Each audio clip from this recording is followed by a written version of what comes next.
Tema fundamental na nossa cultura, o futebol sempre mesclou intensas paixões e grandes frustrações. Alguns acreditam que ele é o ópio do povo, e o QG do Enem jamais poderia ficar fora disso. Entender um pouco de geopolítica, futebol e Copa do Mundo?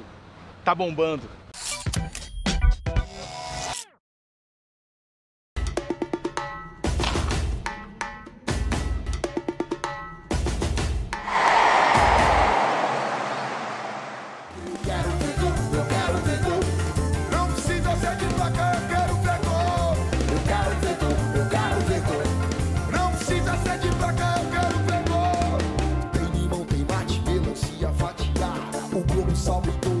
Na primeira Copa realizada no Brasil em 50, nós éramos 51 milhões de pessoas e hoje nós somos quase 200 milhões.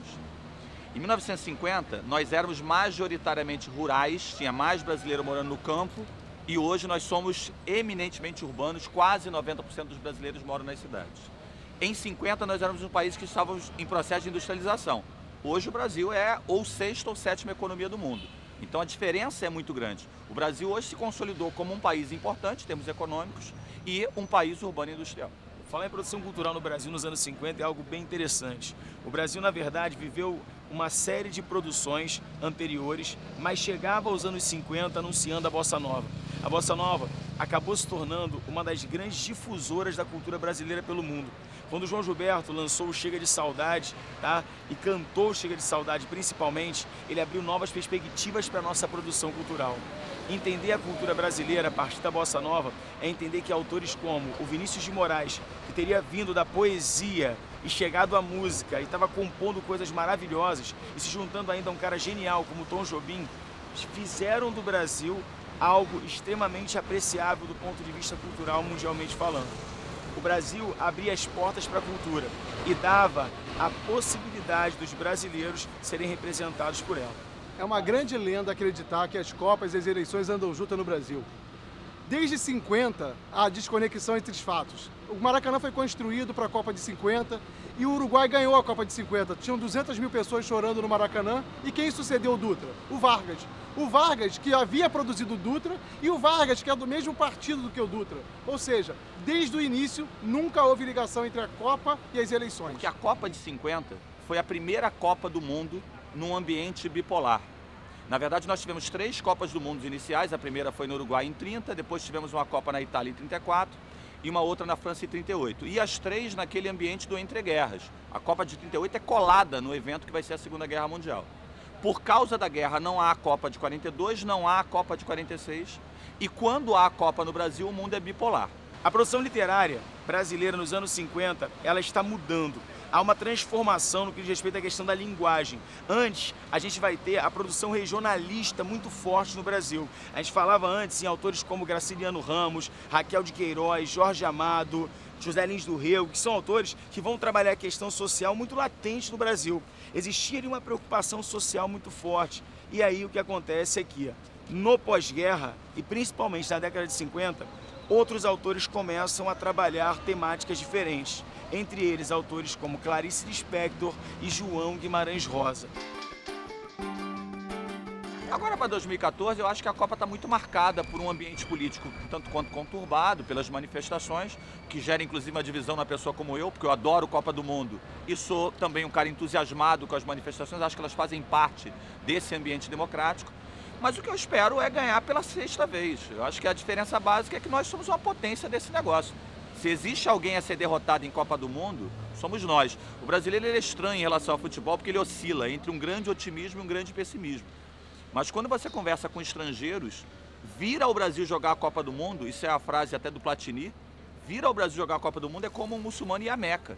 Isso aqui é a Meca do futebol. Então, a diferença é que em 50 a gente tentou se consolidar como potência. Hoje nós somos a potência, ganhando essa Copa ou não.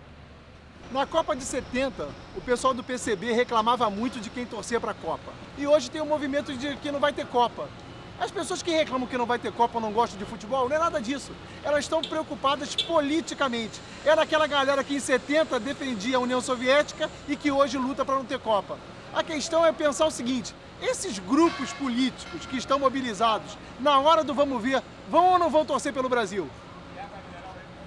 É importante também falar da produção cinematográfica. O Brasil tinha o grande sucesso da Atlântida. No primeiro momento que o Brasil pensou numa indústria cinematográfica que conseguisse sustentar de verdade. No entanto, para os brasileiros aquilo ali ainda era visto de maneira muito popular. Nessa época, alguns europeus começam a ver o Brasil como possibilidade também de música para cinema. E o Vinícius de Moraes e o Baden Powell passam a ser chamados para produzir trilhas sonoras fora do Brasil. Uma das referências muito grandes que a gente tem é um cara chamado Marcel Camus. O Marcel Camus vai produzir um filme chamado Orfeu Negro, baseado na peça do Vinícius de Moraes. E com isso, o Brasil ganha, né, uma certa dimensão internacional com a sua produção. O Tom Jobim e Vinícius de Moraes produzem também o Garota de Ipanema, que passa a ser uma das grandes marcas do Brasil na Europa e nos Estados Unidos também.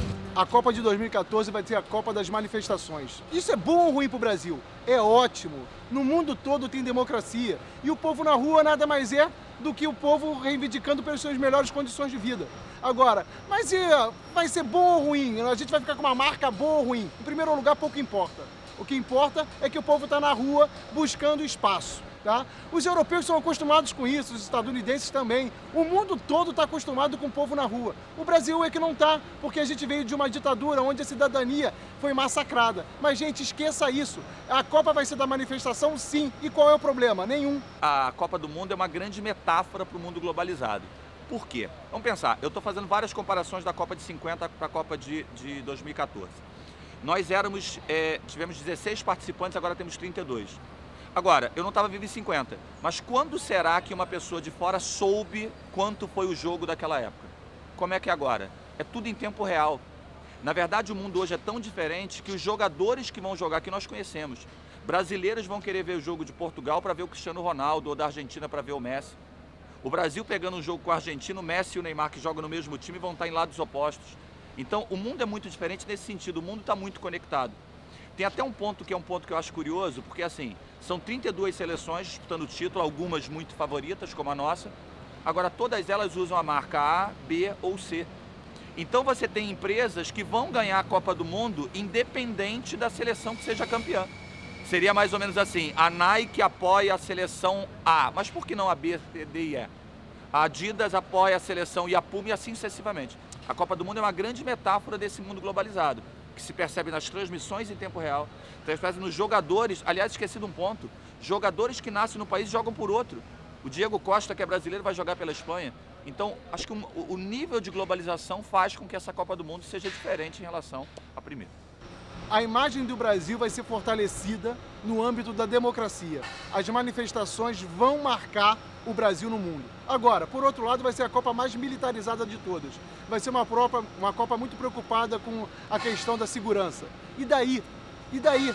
O Washington tem preocupação com a segurança, Paris tem preocupação com a segurança, Madrid é bombardeada e o Rio de Janeiro também. A gente tem que parar de pensar que as coisas só acontecem no Brasil. O legado imaterial é o que vai estar em xeque. Eu, sinceramente, não sei. Ou o Brasil entra por cabedal de destaque da democracia, ou o Brasil entra com uma população cabisbaixa e que foi massacrada pela polícia. Isso vai depender da repressão.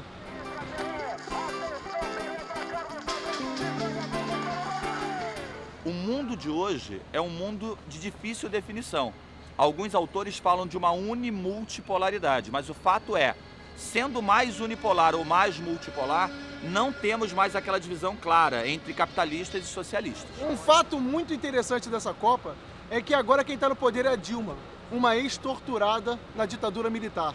E quem ganhou a Copa em 70, quem foi trilha em 70, acabou contribuindo para o governo Médici, que foi o grande algoz da ditadura brasileira. E isso é muito interessante, quer dizer, hoje a gente está na Copa da Democracia com uma presidente mulher que fora torturada. Em 70 a gente estava com o generalíssimo no poder, o Médici, que é o grande torturador da história do Brasil. Isso influencia na Copa? O povo quer saber disso? Não, galera, mas para quem estuda isso é maneiro. Pensar em produção cultural no Brasil é pensar de uma maneira muito diversificada.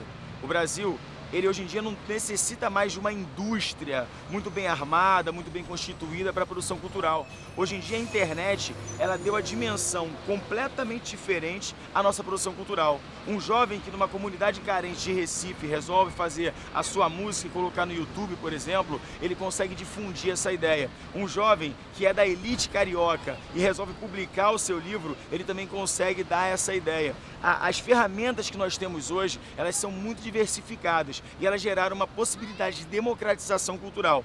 Nós não atingimos ainda todos os brasileiros, mas estamos num caminho muito interessante para que a cultura seja de fato do país inteiro. Todo mundo quer saber se a Copa de 2014 vai valer a pena ou não vai valer a pena. Sei lá, não dá para saber antes da Copa acontecer. Agora, uma coisa muito importante ela trouxe investimento pesado para a economia, ela gerou emprego e isso é muito bom. Aí você está levantando a mão e vai falar assim, ah, mas porra, teve inflação, teve corrupção, teve isso, teve aquilo. Beleza, gente, mas são coisas distantes. A corrupção não tem nada a ver com a questão da obra pública. O Brasil não pode parar porque tem corrupto. A gente precisa lutar contra os corruptos sem paralisar o Brasil. Vai ter Copa, a Copa vai ser maneira e ela trouxe grandes valores para a nossa economia, sim. Nós éramos 51 milhões de brasileiros, hoje quase 200. O Brasil hoje é a quinta população do mundo. O Brasil não é apenas potência econômica, como ele é um país demograficamente muito importante. A Copa do Mundo acontece aqui num momento conturbado, como eu falei, mas nós brasileiros temos que ter a percepção que o Brasil não é um país comum no mundo. O Brasil é um país que tem uma relevância importante, tanto no aspecto econômico quanto no aspecto cultural, e em termos esportivos, isso aqui é futebol, é a nossa casa.